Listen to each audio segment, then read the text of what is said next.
Hi guys, welcome back to the channel and a brand new video on Marvel Contest of Champions. This video is all about Medusa and Kingpin. Their abilities have been leaked.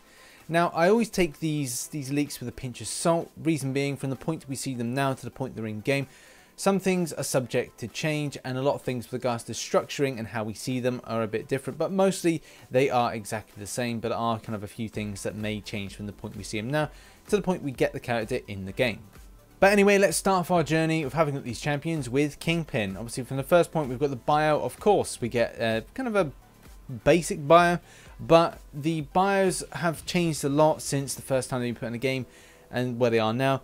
They do trying to say what certain champions kind of doing in the contest.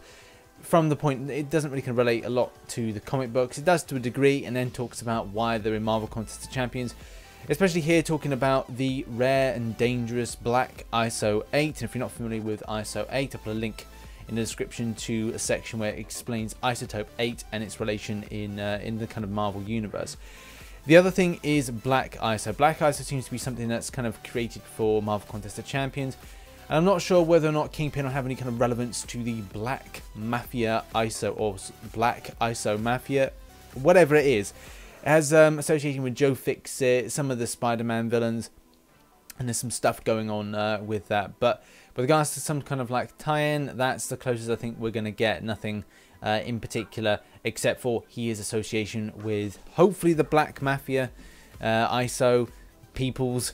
But the one big problem with Marvel Contest of Champions, and I have tried to talk to Kabam about this, and I've said, send me a transcript of the stories, so what I can do is make videos on it, so the community are informed with stuff that, you know, you want to tie in. People will go, do you know what the hell is this character doing? Why are they in there? But the event stories do seem to kind of hold up some kind of structure. Kabam, please sort this out. I have multiple times just got in contact with you to try and get this sorted, so let's kind of try to keep everybody informed with what's going on with the stories. The three main things to talk about Kingpin is rage, overpower, and ruthlessness. Three things that are going to make this character more of a... I'd like to describe him as a juggernaut to a degree, in that it's not about regen, it's not about, you know, being calculated. It's all about pure aggression, rage, and fury. That's the best way I kind of describe this champion. So expect someone that is going to be all-out damage giver and also damage taker without any kind of shits given. Overpower mode seems to really intrigue me about Kingpin. The idea that if Kingpin ever has X debuffs, he converts them into an overpower buff lasting X seconds and increasing his attack by X. Now, this is the thing about him taking damage and taking debuffs, is like characters that are going to put stuff on you, like maybe Scarlet Witch, we've got bleed effects. Maybe even going against someone like Gwenpool, you've got potentially a power lock, an incinerate, and bleed stacks on. So that then converts over to this kind of like overpowered mode, which you're gonna see. So, you know, he'll take damage, but when he gives back, it's pretty self-evident. If you like look at the Netflix series and kind of that section in the prison with Kingpin beating on Punisher, and Punisher first of all beating on him, and he's like, I've had enough of this, and just completely hammers down on Punisher. It's very self-evident where that comes from. The next thing is kind of the implications with suicides. Now, if you're thinking that you're going to start the battle with the suicide debuffs on, especially like willpower, you know, it's what are you going to see with this? It's going to be like some major damage. Imagine just like taking so many debuffs. Especially handy for difficult quests. You know, you've got your Kingpin, you're going against difficult quests that maybe have some debuff effects on. You know, this champion is going to be one of those go-to champions. And will this have any implications with regards to the degen debuff even? And the fact that if this could be something that could work with that. However, though, I think the way that degen works is that it doesn't matter who you are, what champion, what potential immunity you could have to debuff effects like degen, you ain't gonna be able to do shit, and you're gonna get still punished for degen regardless of, say, something like this.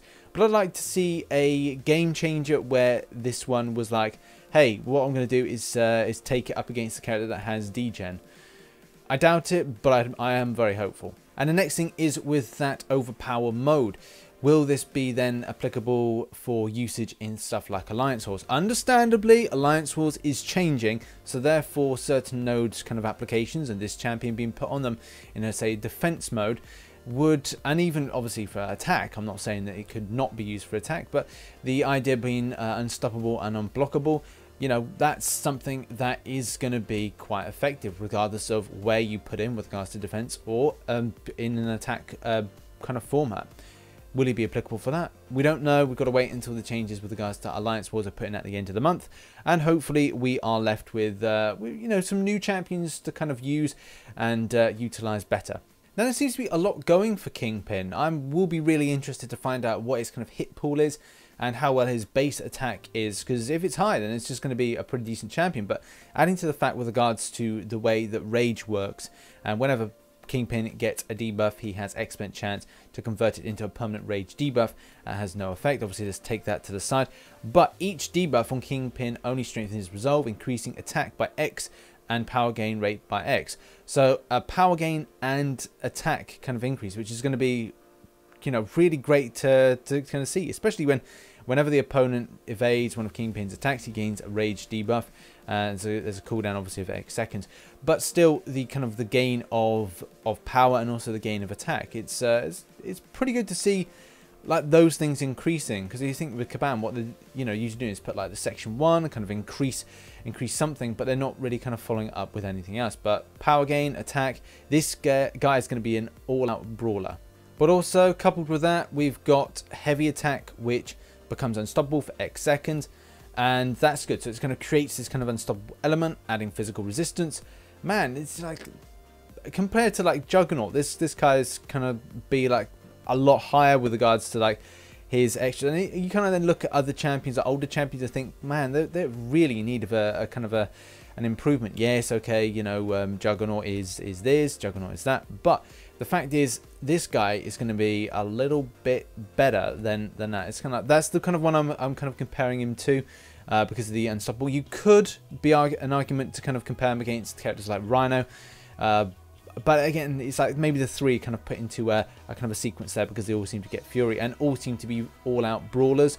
And it's not about, you know, different styles of play. It is a case of like they are brawlers. And then if Kingpin lands the next heavy attacks, he gains fury, increasing his... So basically, if you kind of go for a parry, heavy attack, parry, heavy attack, parry, heavy attack, and kind of repeat that sequence. Well, if we got like a stackable here, stackable fury, that could be pretty cool.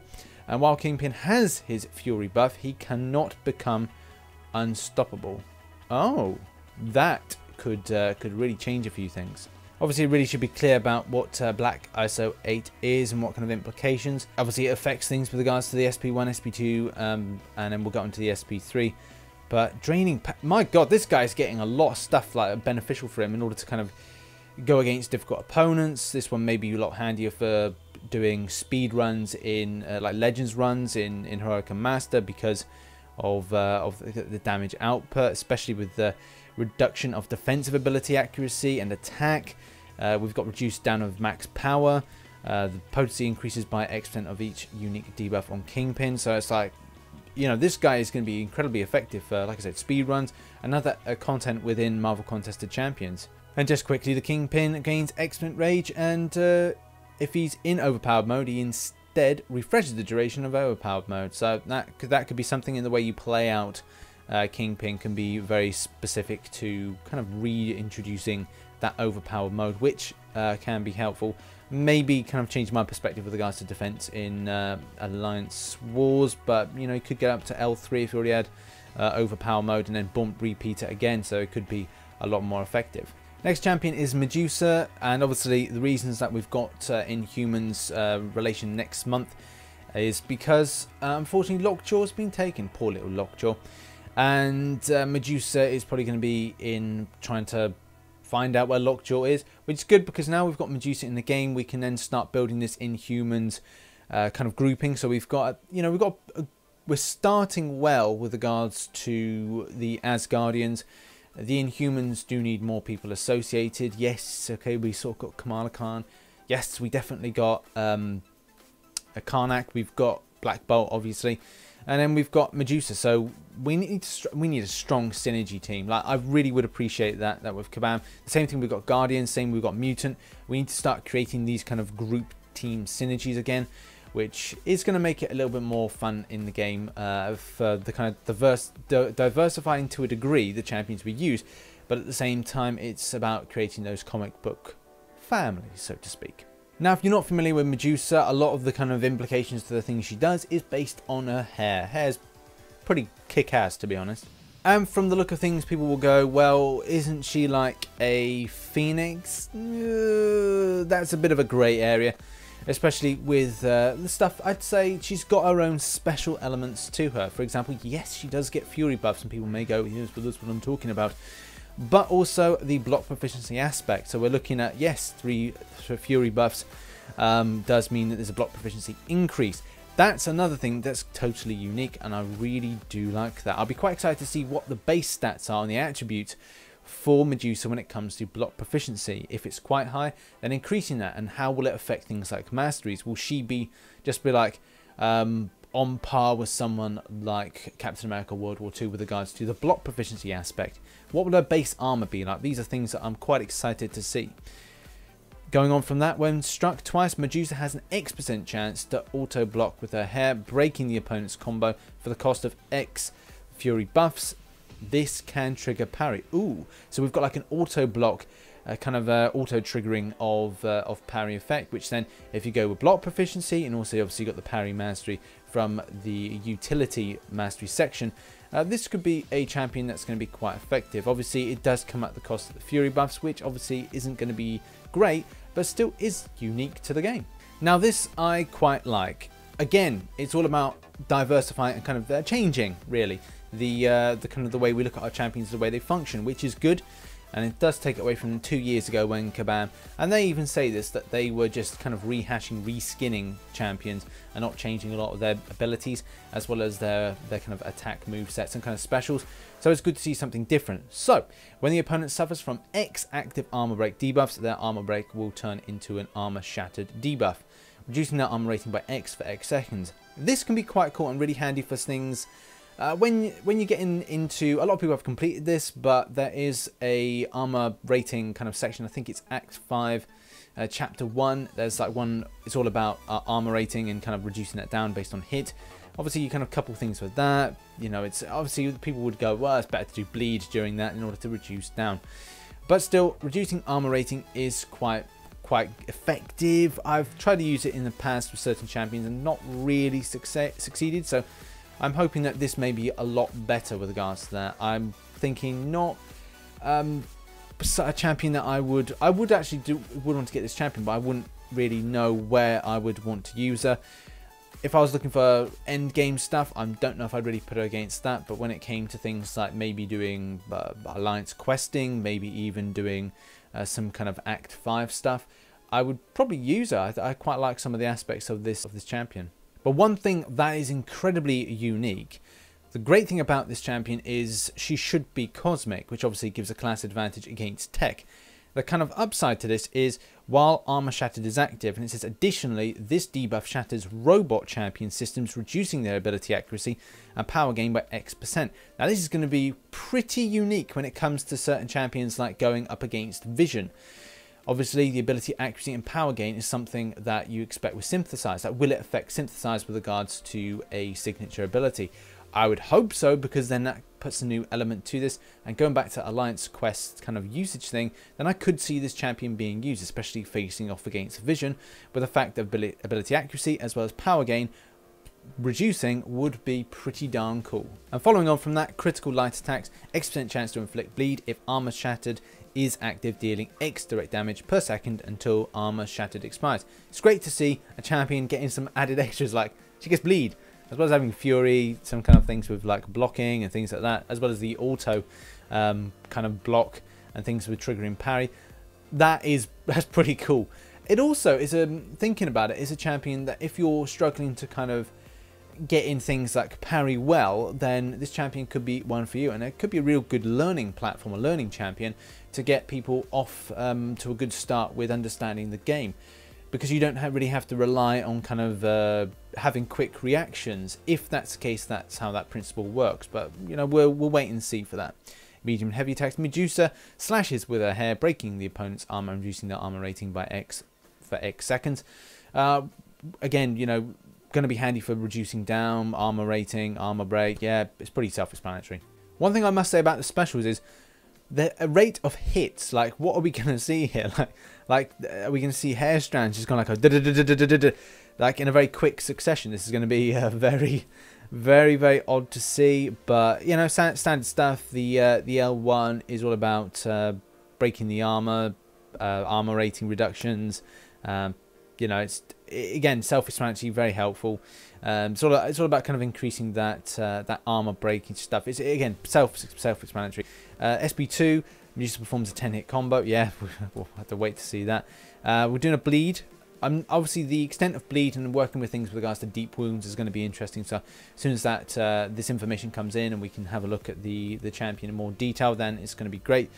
Stuns the opponent for X seconds if armor shattered is inactive. So that's pretty cool. Just make sure you're inactive and you're hitting a stun. Obviously, utility mastery to increase that stun rate. And the L3 inflicts armor shattered, reducing the opponent's armor rating by X for X seconds. Obviously, we'll just have a look at these numbers as soon as we get to see a champion in action. Hopefully, MCOC mods can do something, but I'm not sure because he has been very quiet of late. So that has been our video. I'm very excited to see the extent of mastery application with regards to suicide for Kingpin. Likewise, I want to do the same thing with regards to Medusa. Both seem unique and different, which is something that I like within the confines of new additions to the game. Replication is just so boring and tedious. So it's good to see that there's been challenges. Medusa, I think, is going to be very handy for people really learning and understanding Marvel Contest of Champions of the game with regards to dynamic. So the idea that if you're not understanding how to do parries particularly well, or getting your block timing right, Medusa could be a champion for you. Either way, both champions incredibly exciting. Can't wait for next month and how they function. I just know one thing, that I won't be taking a champion that's going to put loads of debuffs onto Kingpin. And with Medusa, I think it's all about those bleed characters. So thank you very much for watching this video. If you enjoyed this video, hit that like button, subscribe for more Marvel Contest of Champions based content, and yeah, let me know in the comments below which champion are you going to be going for, which one are you most excited for. And as always, I shall catch you on the flip side, and don't forget to follow me on social media. The link is in the description below. Bye bye.